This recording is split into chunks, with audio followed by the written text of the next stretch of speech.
ಓಹ್, ಒಂದೇ ಒಂದು ವಿಡಿಯೋ ನನ್ನ ಇಡೀ ಲೈಫ್ನೇ ಚೇಂಜ್ ಮಾಡ್ಬಿಡ್ತು. ನನ್ನ ಮೇಲೆ FIR ಆಗೋದೇನೋ, ಪೊಲೀಸ್ ಅವರು ನನ್ನ ಪೊಲೀಸ್ ಸ್ಟೇಷನ್ ಎಳ್ಕೊಂಡು ಹೋಗ್ಲಿಕ್ಕೆ ಮನೆಗೆ ಬರೋದೇನೋ, ಅದಾದ್ಮೇಲೆ ನಾನು ನನ್ನ ಮನೆಯವರು ಕೋರ್ಟು ಕಚೇರಿ ಅಂತ ಅಲ್ದಾಡೋದು. ಯಾವಾಗ ಇದೆಲ್ಲ ಮುಗಿಯುತ್ತಪ್ಪ, ಇದು ಮುಗ್ದಿದ ತಕ್ಷಣ ಯೂಟ್ಯೂಬ್ ಎಲ್ಲ ಬಿಟ್ಬಿಟ್ಟು ಒಂದಷ್ಟು ದಿನ ನೆಮ್ಮದಿಯಿಂದ ಎಲ್ಲಾದ್ರೂ ಹೋಗ್ಬಿಟ್ಟು ಪ್ರಶಾಂತವಾಗಿರೋಣ ಅನ್ಕೊಂಡಿದ್ದೆ. ಆದ್ರೆ ನನ್ನ ಮನ್ಸಲ್ಲಿ ಕೆಲವೊಂದು ಪ್ರಶ್ನೆಗಳಿದಾವೆ. ಸೌಜನ್ಯಳಿಗೆ ನ್ಯಾಯ ಕೇಳ್ತಾ ಜಸ್ಟ್ ನಾನೊಂದು ವಿಡಿಯೋ ಮಾಡಿದ್ದಕ್ಕೆ ನನ್ನ ಮೇಲೆ ಇಷ್ಟೊಂದೆಲ್ಲ ಆಗಿದೆ ಅಂತಂದ್ರೆ, ಜಸ್ಟ್ ಇಮ್ಯಾಜಿನ್ ಸೌಜನ್ಯ ಕೇಸಲ್ಲಿ ಯಾರೆಲ್ಲ ಸಾಕ್ಷಿ ಆಗ್ಬೋದಿತ್ತೋ ಅವ್ರ ಜೊತೆ ಏನೇನಾಗಿರಲ್ಲ. ನಾನ್ ಎಷ್ಟು ಅನ್ಕೊಳ್ತಿದ್ದೀನಿ, ಸಾಕಿನ್ನ 1-2 ತಿಂಗಳು ಏನು ವಿಡಿಯೋ ಮಾಡೋದ್ ಬೇಡ, ಸೈಲೆಂಟ್ ಆಗಿ ಇದ್ಬಿಡುವ ಅಂತ. ಆದ್ರೆ ನನ್ನ ಕೈಲಿಂದ ಆಗ್ತಿಲ್ಲ. ಯಾವುದೋ ಒಂದು ಸರ್ವಶಕ್ತಿ ನನ್ನ ಮನ್ಸೊಳಗಡೆ ಈ ಪ್ರಶ್ನೆನ ಹಾಕಿ ಇದ್ರ ಬಗ್ಗೆ ಮಾತಾಡುವಂತಿದೆ. ಮೊದ್ಲೇ ಹೇಳ್ಬಿಡ್ತೀನಿ, ಈ ವಿಡಿಯೋ ಯಾವುದೇ ಜಾತಿ, ಧರ್ಮ, ದೇವಸ್ಥಾನಕ್ಕೆ ಸಂಬಂಧಪಟ್ಟಿಲ್ಲ. ಈ ವಿಡಿಯೋದಲ್ಲಿ ನಾನು ಕೇವಲ ಸೌಜನ್ಯ ಕೇಸ್ ಬಗ್ಗೆ ಮಾತಾಡ್ತಿದ್ದೇನೆ. ಸೌಜನ್ಯ ಕೇಸಲ್ಲಿ ಯಾವುದೆಲ್ಲ ಯಾರೆಲ್ಲ ಸಾಕ್ಷಿ ಆಗ್ಬೋದಿತ್ತೋ ಅದೆಲ್ಲ ಹೇಗ್ ನಾಶ ಆಯ್ತು ಅನ್ನೋದನ್ನ ತಿಳಿಸ್ಕೊಡ್ತೇನೆ.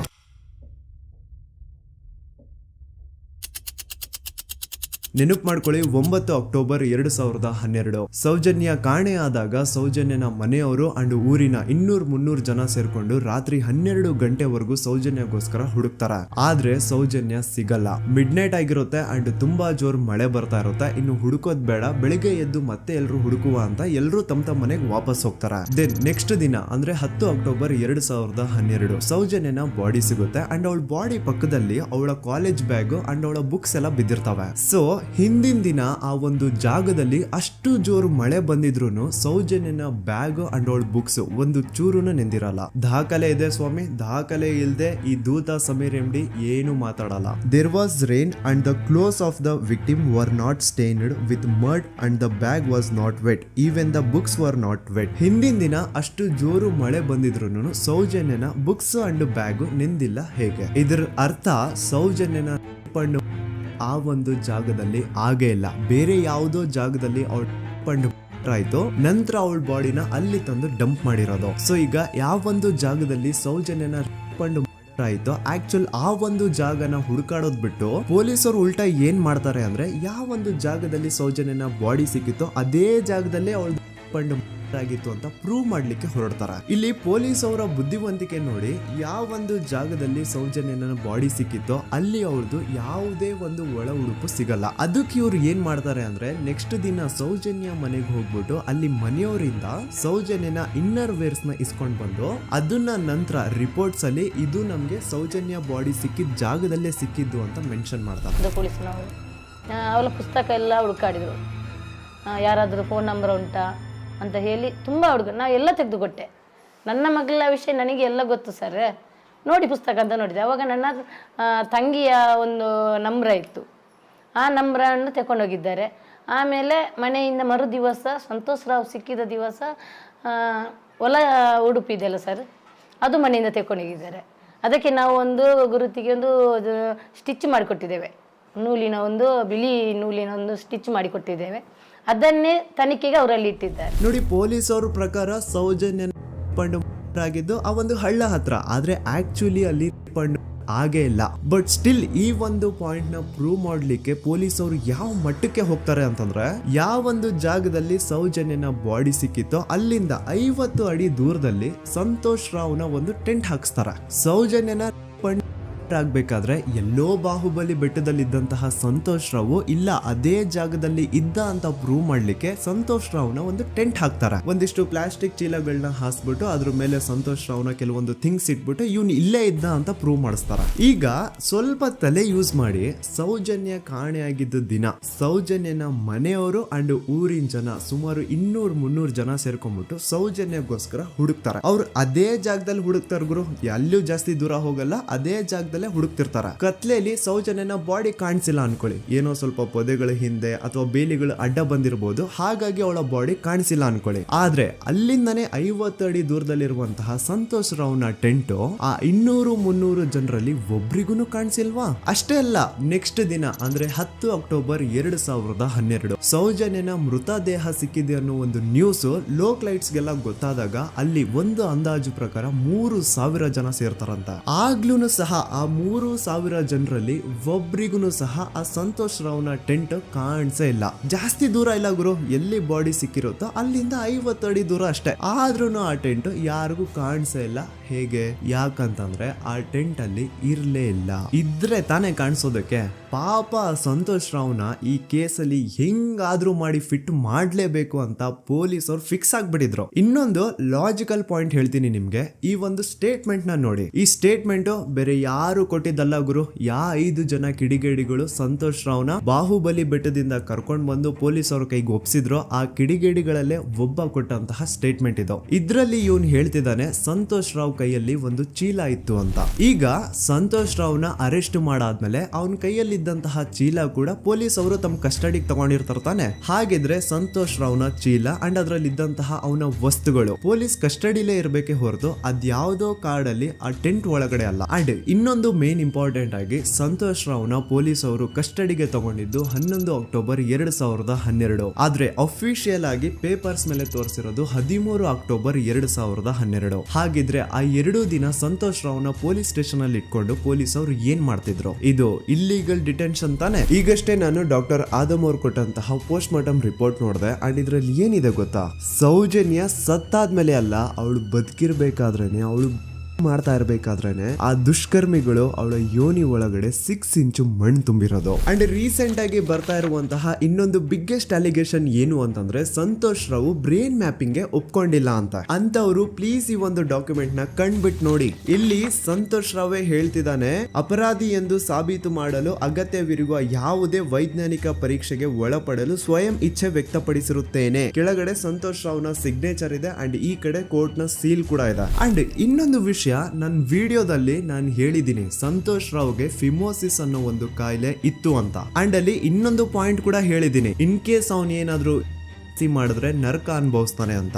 Note that point. In case ನಾ ಸಂತೋಷ್ ರಾವ್ ಮಾಡ್ಲಿಕ್ಕೆ ನಾಲಾಯಕ್ ಅಂತಾನು ಹೇಳಿಲ್ಲ, ಲಾಯಕ್ ಅಂತಾನು ಹೇಳಿಲ್ಲ. ಇನ್ ಕೇಸ್ ಮಾಡಿದ್ರೆ ನರ್ಕ ಅನುಭವಿಸ್ತಾನೆ ಅಂತ ಹೇಳಿದ್ದು. ನೋಡಿ, ಹೇಳ್ತಾ ಹೋದ್ರೆ ಬೇಜಾನ್ ಇದೆ. ಆಸ್ ಎ ಯೂಟ್ಯೂಬರ್ ಆ ಕೇಸ್ ಫೈಲ್ಸ್ ನ ನೋಡ್ತಾ ಇದ್ರೆ ನನ್ಗೆನೆ ಬೇಜಾನ್ ಡೌಟ್ಸ್ ಬರ್ತಾ ಇದೆ ಪೊಲೀಸ್ ಅವರ ಇನ್ವೆಸ್ಟಿಗೇಷನ್ ಮೇಲೆ. ಸೊ ಅದನ್ನೆಲ್ಲ ಗಮನದಲ್ಲಿ ಇಟ್ಕೊಂಡು ನಾನ್ ಹೇಳೋದಿಷ್ಟೇ, ಈ ಒಂದು ಕೇಸ್ ಅಲ್ಲಿ ಯಾವ ಆಂಗಲ್ ಇಂದನೂ ಪೊಲೀಸ್ ಅವ್ರ ಕಡೆಯಿಂದ ಫೇರ್ ಇನ್ವೆಸ್ಟಿಗೇಷನ್ ಆಗಿಲ್ಲ. And I clear my point. ಈಗ ಈ ಒಂದು ಸೌಜನ್ಯ ಕೇಸ್ ಅಲ್ಲಿ ಯಾರೆಲ್ಲ ಸಾಕ್ಷಿ ಆಗ್ಬೋದಿತ್ತು, ಅವ್ರ ಜೊತೆ ಏನಾಯ್ತು ಅಂತ ಹೇಳ್ತೇನೆ. ಮೊದಲನೇದಾಗಿ ರವಿ ಪೂಜಾರಿ. ಇವನ್ ಬಗ್ಗೆ ನಾನು ಫಸ್ಟ್ ವಿಡಿಯೋದಲ್ಲೇ ಹೇಳಿದೀನಿ. ಆ 5 ಜನ ಕಿಡಿಗೇಡಿಗಳು ಯಾರು ಸಂತೋಷ್ ರಾವ್ನ ಪೊಲೀಸ್ ಅವರಿಗೆ ಅರೆಸ್ಟ್ ಮಾಡಿಕೊಟ್ರು ಅದ್ರಲ್ಲಿ ಇವನು ಒಬ್ಬ. ಸೊ ಈ ಸೌಜನ್ಯನ ಕೇಸ್ ಯಾವಾಗ CBI ಗೆ ಟ್ರಾನ್ಸ್ಫರ್ ಆಗುತ್ತೆ ಅಂತ ಗೊತ್ತಾಗುತ್ತೋ, ಈ ರವಿ ಪೂಜಾರಿ ಉರ್ಲಾಕೊಂಡು ಸತ್ ಹೋಗ್ತಾನೆ. ರವಿ ಪೂಜಾರಿ ಹಾಕೊಂಡು ಸತ್ ಹೋದ ಅಂತಾರೆ, ಆದ್ರೆ ಅವ್ನು ಹಾಕೊಂಡೇ ಸತ್ ಹೋದ ಅಂತ ಯಾರು ಐ ವಿಟ್ನೆಸ್ ಇಲ್ಲ. ಹಾಗಾಗಿ ಇವನ ಒಂದು ಸಾವು ಒಂದು ನಿಗೂಢ ಸಾವಾಗಿ ಉಳ್ಕೊಂಡ್ಬಿಡ್ತು. ಇನ್ನೊಬ್ಳು ಬಂದು ವಾರಿಜಾ ಅಂತ. ಸೌಜನ್ಯನ ಮಾಡಿ ಆ ಕಿಡಿಗೇಡಿಗಳು ಅವಳನ್ನ ಒಂದು ಫಾರ್ಮ್ ಹೌಸ್ ಗೆ ಕರ್ಕೊಂಡು ಹೋಗಿರ್ತಾರೆ. ಅಂಡ್ ಆ ಫಾರ್ಮ್ ಹೌಸ್ ಅಲ್ಲಿ ವಾರಿಜಾ ಅನ್ನೋಳು ಕೆಲಸ ಮಾಡ್ತಾ ಇರ್ತಾಳೆ. ಸೊ ಈ ವಾರಿಜಾ ಸೌಜನ್ಯ ಆ ಕಿಡಿಗೇಡಿಗಳ ಜೊತೆ ಇರೋದನ್ನ ನೋಡಿರ್ತಾಳೆ, ಆದ್ರೆ ಅವಳಿಗೆ ಗೊತ್ತಿಲ್ಲ ಅವ್ರು ಅವಳನ್ನ ಕೊಂಡು ಬಂದಿದ್ದಾರೆ ಅಂತ. ನಂತರ 1-2 ದಿನ ಆದ್ಮೇಲೆ ಯಾವಾಗ ಸೌಜನ್ಯ ಬಗ್ಗೆ ನ್ಯೂಸ್ ಅಲ್ಲೆಲ್ಲ ಬರ್ತಾ ಇತ್ತು ಅದನ್ನ ನೋಡಿ ಆಗ ಇವಳಿಗೆ ರಿಯಲೈಸ್ ಆಗುತ್ತೆ, ಓ ಇವಳೇ ಅಲ್ವಾ ಆ ಹುಡುಗಿ ಅವತ್ ನಮ್ ದಣಿ ಕರ್ಕೊಂಡ್ ಬಂದಿದ್ದು ಅಂತ. ಈಗ ವಾರಿಜಾ ತನಗ್ ಗೊತ್ತೋ ಗೊತ್ತಿಲ್ದೇನೋ ಸೌಜನ್ಯ ಕೇಸಲ್ಲಿ ಒಂದು ಮೇಜರ್ ಸಾಕ್ಷಿ ಆಗ್ಬಿಡಿದ್ಲು. ಸೊ ಯಾವಾಗ ಈ ಕೇಸ್ ನ CID ಟೀಮ್ ಅವರು ಇನ್ವೆಸ್ಟಿಗೇಷನ್ ಮಾಡೋದಕ್ಕೆ ಸ್ಟಾರ್ಟ್ ಮಾಡ್ತಾರೋ ಆಗ ವಾರಿಜಾನ ಮೃತದೇಹ ಅದೇ ಒಂದು ಫಾರ್ಮ್ ಹೌಸ್ ನ ಬಾವಿಯಲ್ಲಿ ಸಿಗುತ್ತೆ. ಬಾವಿಲಿ ಇವಳೇ ಸ್ವತಃ ಜಿಗ್ದು ತನ್ನ ಪ್ರಾಣ ಬಿಟ್ಲು ಅಂತ ಹೇಳ್ತಾರೆ. ಆದ್ರೆ ಅವಳೇ ಬಾವಿಗೆ ಬಿದ್ದು ಅವಳು ಪ್ರಾಣ ಬಿಟ್ಲು ಅಥವಾ ಅವಳಿಗೆ ಯಾರಾದ್ರೂ ಬಾವಿಲಿ ಬೀಳ್ಸಿ ಸಾಯಿಸಿದ್ರು ಗೊತ್ತಿಲ್ಲ. ಅಂಡ್ ಇನ್ನೊಂದು ವಿಷಯ, ಯಾವ ಒಂದು ಬಾವಿ ಒಳಗಡೆ ವಾರಿಜಾನ ಬಾಡಿ ಸಿಕ್ಕಿತ್ತೋ ಆ ಬಾವಿನ ದಣಿಗಳು ಒಂದ್ ಸ್ವಲ್ಪ ದಿನ ಆದ್ಮೇಲೆ ಕಂಪ್ಲೀಟ್ ಮುಚ್ಚಾಕ್ಬಿಡ್ತಾರೆ. ಯಾಕೆ? ಇನ್ನೊಬ್ಬ ಬಂದು ಗೋಪಾಲ್ ಕೃಷ್ಣ. ಇವನು ಅಗೇನ್ 5 ಜನ ಕಿಡಿಗೇಡಿಗಳು ಸಂತೋಷ್ ರಾವ್ನ ಪೊಲೀಸ್ ಅವ್ರಿಗೆ ಹಿಡಿದು ಕೊಟ್ರು ಅದ್ರಲ್ಲಿ ಒಬ್ಬ. ಅಂಡ್ ಸೌಜನ್ಯ ಕೇಸ್ ನ ಮೇನ್ ಪ್ರೈಮರಿ ಸಾಕ್ಷಿ ಇವನು ಕೂಡ ಸತ್ ಹೋಗಿದ್ದಾನೆ. ಅಂಡ್ ಇವನು ಸ್ಲೋ ಪಾಯ್ಸನ್ ಇಂದ ಸತ್ ಹೋದ ಅಂತ ಹೇಳಲಾಗುತ್ತೆ. ದೆನ್ ಇನ್ನೊಬ್ಬ ಬಂದು ಪ್ರಶಾಂತ್ ಅಂತ. ಸೌಜನ್ಯನ ಮಾಡಿ ಆ ಕಿಡಿಗೇಡಿಗಳು ಅವಳನ್ನ ಯಾವ ಜಾಗಕ್ಕೆ ಕರ್ಕೊಂಡು ಹೋಗಿದ್ರೋ ಇವನು ಆ ಜಾಗದಲ್ಲಿ ಕೆಲಸ ಮಾಡೋನು. ಇವನು ಪಾಪ ಸೌಜನ್ಯನ ಆ ಕಿಡಿಗೇಡಿಗಳಿಂದ ಬಿಡಿಸೋದಕ್ಕೆ ಟ್ರೈ ಮಾಡ್ತಾನೆ, ಆದ್ರೆ ಅದು ಸಾಧ್ಯ ಆಗಲ್ಲ. ನಂತರ ಕೆಲವೇ ದಿನಗಳಲ್ಲಿ ಇವಂದು ಕೊಲೆ ಆಗುತ್ತಾ. ಯಾರೆಲ್ಲ ಯಾವುದೆಲ್ಲ ಈ ಕೇಸಲ್ಲಿ ಸಾಕ್ಷಿ ಆಗ್ಬೋದಿತ್ತೋ ಅದೆಲ್ಲ ನಾಶ ಆಗುತ್ತೆ. ಸೊ ಇದೆಲ್ಲ ನಿಜವಾಗ್ಲೂ ಕೋಇನ್ಸಿಡೆನ್ಸ್ ಅಥವಾ ಎಲ್ಲಾನು ಸ್ಕೆಚ್ ಹಾಕಿ ಮಾಡಿರೋದ. ಇನ್ನೊಬ್ಬ ಬಂದು ದಿನೇಶ್ ಅಂತ. ಇವನು ಕೂಡ ಸೌಜನ್ಯ ಕೇಸಲ್ಲಿ ಒಬ್ಬ ಸಾಕ್ಷಿನೇ. ಸೌಜನ್ಯನ ಯಾರೋ ಕಿಡಿಗೇಡಿಗಳು ಕಿಡ್ನಾಪ್ ಮಾಡ್ಕೊಂಡು ಮಾಡ್ಕೊಂಡು ಹೋಗ್ತಾ ಇರ್ಬೇಕಾದ್ರೆ ದಿನೇಶ್ ಅದನ್ನ ಕಣ್ಣಾರೆ ಕಂಡಿರ್ತಾನೆ. ಇವನ್ ಹೋಗ್ಬಿಟ್ಟು ಪೊಲೀಸ್ ಅವ್ರಿಗೆ ಹೇಳ್ತಾನೆ ಕೂಡ, ಆದ್ರೆ ಪೊಲೀಸ್ ಅವರು ಯಾರು ಇವನ್ ಮಾತನ್ನ ತಲೆಗೆ ಹಾಕೊಳ್ಳಲ್ಲ. ಅದಾದ್ಮೇಲೆ ಒಂದು ದಿನ ಸಡನ್ಲಿ ಇವನು ರೋಡ್ ಆಕ್ಸಿಡೆಂಟ್ ಅಲ್ಲಿ ಸಾಯ್ತಾನೆ. ಡೇ ಟೈಮ್ ಅಲ್ಲೇ ತುಂಬಾ ಫಾಸ್ಟ್ ಆಗಿ ಒಂದು ಬುಲೆರೋ ಕಾರ್ ಬಂದ್ಬಿಟ್ಟು ಇವನಿಗೆ ಹಿಟ್ ಮಾಡುತ್ತೆ ಅಂಡ್ ಅದರಿಂದ ಇವನು ಸತ್ ಹೋಗ್ತಾನೆ. ಆ ಬುಲೆರೋ ಕಾರ್ ಯಾರ್ದು, ಅದನ್ನ ಓಡಿಸ್ತಿದ್ದಂತಹ ಡ್ರೈವರ್ ಯಾರು ಅಂಡ್ ಅವನು ಯಾರಿಗೆ ಸಂಬಂಧಪಟ್ಟವನು, ಒಮ್ಮೆ ನೀವೇ ರಿಸರ್ಚ್ ಮಾಡಿ ನೋಡ್ಕೊಳ್ಳಿ. ಇನ್ನೊಬ್ಬ ಬಂದು ಹರೀಶ್ ಮಡಿವಾಳ್. ಇವನು ಪೊಲೀಸ್ ಅವ್ರಿಗೆ ಒಂದು ಸ್ಟೇಟ್ಮೆಂಟ್ ನ ಕೊಟ್ಟಿರ್ತಾನೆ. 9 ಅಕ್ಟೋಬರ್ 2012 ಸೌಜನ್ಯ ಕಾಲೇಜಿಂದ ಬಸ್ ಅಲ್ಲಿ ಬಂದು ನೇತ್ರಾವತಿ ಬಸ್ ಸ್ಟಾಪ್ ಅಲ್ಲಿ ಇಳ್ಕೊಂಡು ನಂತರ ತನ್ನ ಮನೆ ಕಡೆಗೆ ನಡ್ಕೊಂಡು ಹೋಗ್ತಾ ಇರ್ಬೇಕಾದ್ರೆ ಸೌಜನ್ಯನ ಹಿಂದೆ ಯಾರೋ ಒಬ್ಬ ಅಪರಿಚಿತ ಗಂಡು ಅವಳನ್ನ ಫಾಲೋ ಮಾಡ್ಕೊಂಡು ಹೋಗ್ತಿದ್ದ ಅಂತ ಇವನ್ ಸ್ಟೇಟ್ಮೆಂಟ್ ಕೊಡ್ತಾನೆ. ಅಂಡ್ ನೀವೇನ್ ಸ್ಕ್ರೀನ್ ಮೇಲೆ ನೋಡ್ತಾ ಇದ್ರು ಇದೇ ಆ ಸ್ಟೇಟ್ಮೆಂಟ್ ನ ಕಾಪಿ. ಇದ್ರಲ್ಲಿ ಎಲ್ಲಿನೂ ಹರೀಶೇ ಈ ಒಂದು ಸ್ಟೇಟ್ಮೆಂಟ್ ಕೊಟ್ಟಿದ್ದಾನೆ ಅಂತ ಅವನ ಸಿಗ್ನೇಚರ್ ಆಗ್ಲಿ ಸೈನ್ ಆಗ್ಲಿ ಏನೂ ಇಲ್ಲ. ಈ ಸ್ಟೇಟ್ಮೆಂಟ್ ನ ತಗೊಂಡಿರುವಂತಹ ಪೊಲೀಸ್ ಅವ್ರ ಸಿಗ್ನೇಚರ್ ಇದೆ, ಆದ್ರೆ ಹರೀಶ್ ನ ಸೈನ್ ಮಾತ್ರ ಎಲ್ಲೂ ಇಲ್ಲ. ಯಾಕಂತಂದ್ರೆ ಈ ಸ್ಟೇಟ್ಮೆಂಟ್ ನ ಹರೀಶ್ ಕೊಟ್ಟೇ ಇಲ್ಲ. ಎಲ್ಲಿ ಈ ಒಂದು ಕೇಸು CBI ಹೋಗಿ ಅವಾಗ CBI ಅವರು ಹರೀಶ್ ನ ಕರೆಸ್ಬಿಟ್ಟು ಇದ್ರ ಬಗ್ಗೆ ಕೇಳಿದಾಗ ಎಲ್ಲಿ ಹರೀಶ್ ಈ ಸ್ಟೇಟ್ಮೆಂಟ್ ನ ನಾನು ಕೊಟ್ಟೇ ಇಲ್ಲ ಸರ್ ಅಂತ ಬಾಯಿ ಬಿಟ್ಬಿಡ್ತಾನೋ ಅಂತ ಹರೀಶ್ ನು ಕೂಡ ಸಾಯ್ ಹೊಡಿತಾರೆ. ಹರೀಶ್ ಒಮ್ಮೆ ತನ್ನ ಬೈಕ್ ಅಲ್ಲಿ ಹೋಗ್ತಾ ಇರ್ಬೇಕಾದ್ರೆ ಯಾವುದೋ ಒಂದು ಅಪರಿಚಿತ ಕಾರ್ ಬಂದ್ಬಿಟ್ಟು ಅವನ್ನ ಗುದ್ಬಿಡುತ್ತೆ ಅಂಡ್ ಅದರಿಂದ ಹರೀಶ್ ನ ಸಾವಾಗುತ್ತೆ. ನೋಡಿ, ಯಾವುದೇ ಆಕ್ಸಿಡೆಂಟ್ ಕೇಸ್ ಅಲ್ಲಿ ರೂಲ್ ಏನು ಅಂತಂದ್ರೆ ಇನ್ ಕೇಸ್ ನನ್ಗೆ ಯಾವ್ದಾದ್ರು ಬಂದು ಒಂದು ವೆಹಿಕಲ್ ಏನಾದ್ರು ಹಿಟ್ ಮಾಡಿದಾಗ ನನ್ಗೇನಾದ್ರು ಪ್ರಜ್ಞೆ ಇದ್ರೆ ನಾನ್ ಪೊಲೀಸ್ ಅವ್ರಿಗೆ ಕಂಪ್ಲೇಂಟ್ ಕೊಡ್ಬೋದು, ಅಥವಾ ನನ್ನ ಹೆಂಡತಿ ಏನಾದ್ರು ಇದ್ರೆ ಅವ್ರು ಪೊಲೀಸ್ ಅವ್ರಿಗೆ ಕಂಪ್ಲೇಂಟ್ ಕೊಡ್ಬೋದು, ಅಥವಾ ತಂದೆ ತಾಯಿ ರಕ್ತ ಸಂಬಂಧ ಯಾರಿರ್ತಾರೋ ಅವ್ರು ಕಂಪ್ಲೇಂಟ್ ಕೊಡ್ಬೋದು. ಆದ್ರೆ ಹರೀಶ್ ಕೇಸ್ ಅಲ್ಲಿ ಯಾರೋ ಒಬ್ಬ ಥರ್ಡ್ ಪರ್ಸನ್ ಬಂದ್ಬಿಟ್ಟು ಕಂಪ್ಲೇಂಟ್ ಕೊಡ್ತಾನೆ. ಆ ಥರ್ಡ್ ಪರ್ಸನ್ ಯಾರು, ಅವನ್ಗೂ ಹರೀಶ್ಗೂ ಏನ್ ಸಂಬಂಧನೇ ಇಲ್ಲ. ನೀವು 2021 ಹರೀಶ್ ಮಡಿವಾಳ ಒಂದು ಕಂಪ್ಲೇಂಟ್ ಕೊಟ್ಟಿದ್ರಿ. ಹರೀಶ್ ಮಡಿವಾಳ ಆಕ್ಸಿಡೆಂಟ್ ಕೇಸಲ್ಲಿ. ಅವ್ರಿಗೆ ನೀವ್ ಏನಾಗ್ಬೇಕು ಸರ್? ಸರ್ ನಾವು ಸ್ಟಾಪ್ ಅಷ್ಟೇ. ಎಲ್ಲಿದ್ದು ಸ್ಟಾಪ್ ಸರ್? ಧರ್ಮಸ್ಥಳ ಅನ್ನಪೂರ್ಣದ. ನಿಮ್ಗೆ ಏನಾದ್ರು ಗೊತ್ತಿತ್ತ ಸರ್ ಅದು ಪ್ರಕರಣದ ಬಗ್ಗೆ? ಸರ್ ನಂಗೇನು ಗೊತ್ತಿಲ್ಲ ಸರ್. ಗೊತ್ತಿಲ್ವಾ? ಗೊತ್ತಿಲ್ಲ. ನಾನು ಹಿಂದಿಂದ ಹೋಗ್ತಿದ್ದೆ ಡ್ಯೂಟಿಗೆ, ಅವ್ರು ಮುಂದಿಂದ ಹೋಗ್ತಿದ್ರು. ನೀವು ನಾನು ಸ್ಪಾಟಲ್ಲಿ ಇದ್ರಾ? ಸ್ಪಾಟಲ್ಲಿ ಇಲ್ಲ. ಯಾಕಂದ್ರೆ ನಂಗೆ ಗೊತ್ತಾದ ಛತ್ರಕ್ಕೆ ಹೋದ್ಮೇಲೆ ಮತ್ತೆ ಕಂಪ್ಲೇಂಟ್ ಕೊಟ್ರಿ ನೀವು? ಸರ್ ನಾನು ಕೊಟ್ಟದಂದ್ರೆ ನನ್ನ ಮ್ಯಾನೇಜರ್ ಕಳಿಸಿದ್ದೆ ಅಷ್ಟೇ. ಇಲ್ಲಿಂದ? ಧರ್ಮಸ್ಥಳದಿಂದ. ಸೇಮ್ ಇದೇ ತರಾನೇ ಆನೆ ಮಾವುತನ ಕೇಸಲ್ಲೂ ಆಗಿದ್ದು. ಮನೆಯವ್ರು ಹೋಗಿ ಕಂಪ್ಲೇಂಟ್ ಕೊಟ್ರೆ ಪೊಲೀಸ್ ಅವರು ಕಂಪ್ಲೇಂಟ್ ತಗೊಳಲ್ಲ, ಆದ್ರೆ ಅದೇ ಯಾರೋ ಒಬ್ಬ ಥರ್ಡ್ ಪರ್ಸನ್ ಬಂದು ಕಂಪ್ಲೇಂಟ್ ಕೊಟ್ರೆ ಪೊಲೀಸ್ ಅವರು ಕಂಪ್ಲೇಂಟ್ ಬರೀತಾರೆ. ಆನೆ ಮಾವುತನ ಹೆಂಡತಿ ಲೋಕಲ್ ಪೊಲೀಸ್ ಸ್ಟೇಷನ್ಗೆ ಕಂಪ್ಲೇಂಟ್ ಕೊಡಕ್ ಹೋದ್ರೆ ಅವ್ರು ಕಂಪ್ಲೇಂಟ್ ತಗೊಳ್ತಿಲ್ಲ ಸರ್ ಅಂತ ಹೇಳ್ಬಿಟ್ಟು SP ಆಫೀಸ್ಗೆ ಲೆಟರ್ ಬರ್ದಿರೋದು ಸಹ ಇದೆ. But still no action was taken. So SP ಆಫೀಸ್ಗೆ ಲೆಟರ್ ಕೊಟ್ಟಾದ್ಮೇಲೆ ಏನು ತನಿಖೆ ಆಗದೆ ಇದ್ದಾಗ ಆಗ ಆನೆ ಮಾವುತನ ಮಕ್ಕಳು ಹೋಗ್ಬಿಟ್ಟು IGPಗೆ ಒಂದು ಲೆಟರ್ ಬರ್ದು ಕೊಡ್ತಾರೆ. ಆದ್ರೂ ಸಹ ಇನ್ನೂವರೆಗೂ ಸರಿಯಾದ ತನಿಖೆ ಆಗೇ ಇಲ್ಲ ಅಂಡ್ ರಿಯಲ್ ಆರೋಪಿಗಳು ಯಾರು ಅಂತ ಗೊತ್ತಾಗೇ ಇಲ್ಲ. ನಿಜ ಹೇಳ್ತಾ ಇದ್ದೀನಿ, ಆ ಒಂದು ಪ್ಲೇಸ್ ಅಲ್ಲಿ ಸೀರೀಸ್ ಆಫ್ ಕೇಸಸ್ ಆಗಿದಾವೆ ಅಂಡ್ ಯಾವ್ದ್ರಲ್ಲೂ ಪೊಲೀಸ್ ಅವ್ರ ಕಡೆಯಿಂದ ಫೇರ್ ಇನ್ವೆಸ್ಟಿಗೇಷನ್ ಆಗೇ ಇಲ್ಲ. ಇದ್ರ ಬಗ್ಗೆ ಮಾತಾಡ್ರೋ, ಪೊಲೀಸ್ ಇನ್ವೆಸ್ಟಿಗೇಷನ್ ಮೇಲೆ ಕ್ವಶನ್ ರೈಸ್ ಮಾಡ್ರೋ, ಆ ಹುಡುಗಿಗೆ ನ್ಯಾಯ ಸಿಗ್ಲಿ ಸಪೋರ್ಟ್ ಮಾಡ್ರೋ ಅಂದ್ರೆ ಇದ್ರ ಬಗ್ಗೆ ಯಾವನು ಮಾತಾಡಲ್ಲ. ಇದ್ರ ಬದಲಾಗಿ ನನ್ ಬಗ್ಗೆ ಮಾತಾಡೋದಕ್ಕೆ ಹೇಳಿ ತುಂಬಾ ಚೆನ್ನಾಗಿ ನನ್ ಬಗ್ಗೆ ನೆಗೆಟಿವಿಟಿ ಹುಟ್ಟಿಸ್ತಾರ.